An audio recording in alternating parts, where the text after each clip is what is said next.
أعوذ بالله من الشيطان الرجيم.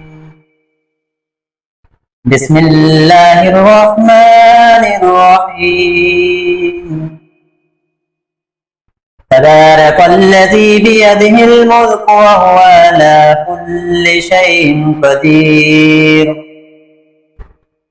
الذي خلق الموت والحياة ليبلوكم أيكم أحسن عملا وهو العزيز الغفور الذي خلق 7 سماوات طباقا ما ترى في خلق الرحمن من تفاوت فارجع البصر هل ترى من فطور ثم ارجع البصر كرتين ينقلب إليك البصر خاسئا وهو حسير.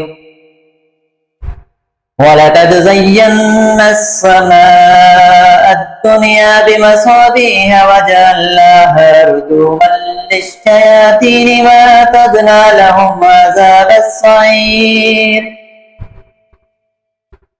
وللذين كفروا بربهم عذاب جهنم وبئس المصير.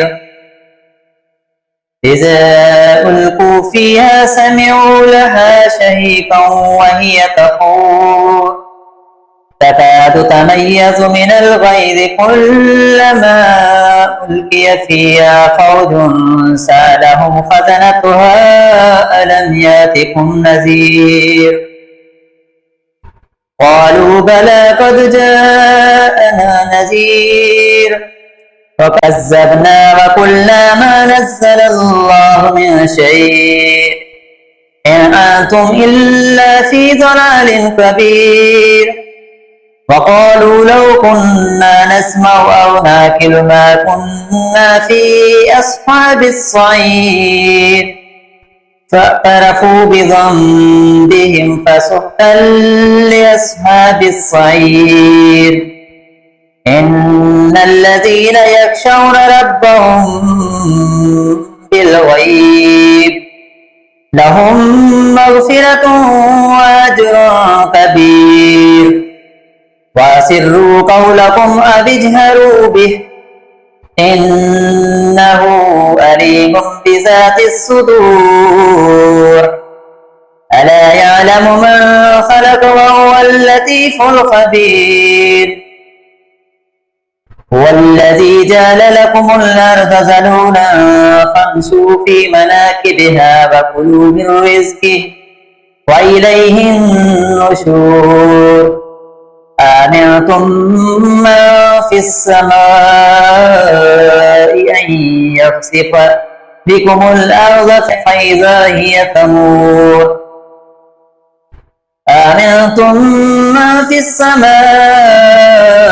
أن يخسف بكم الأرض فإذا هي تمور أم أمنتم ما في السماء أن يرسل عليكم حاسبا فستعلمون كيف نذير. ولقد كذب الذين من قبلهم فكيف كان نكير.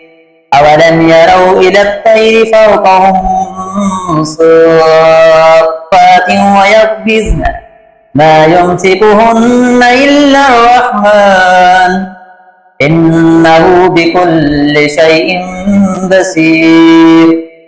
أما هذا الذي هو جند لكم ينصركم من دون الرحمن إن الكافرون إلا في غرور.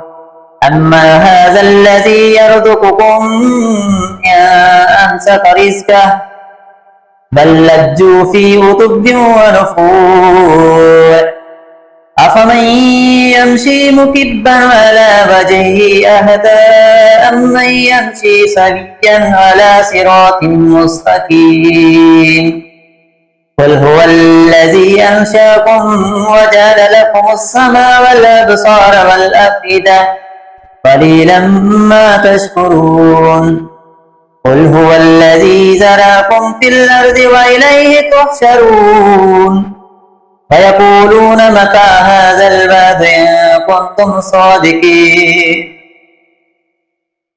قل إنما العلم عند الله فإنما أنا نذير مبين فلما رأوه زلفة سيئت وجوه الذين كفروا وقيل هذا الذي كنتم به تدعون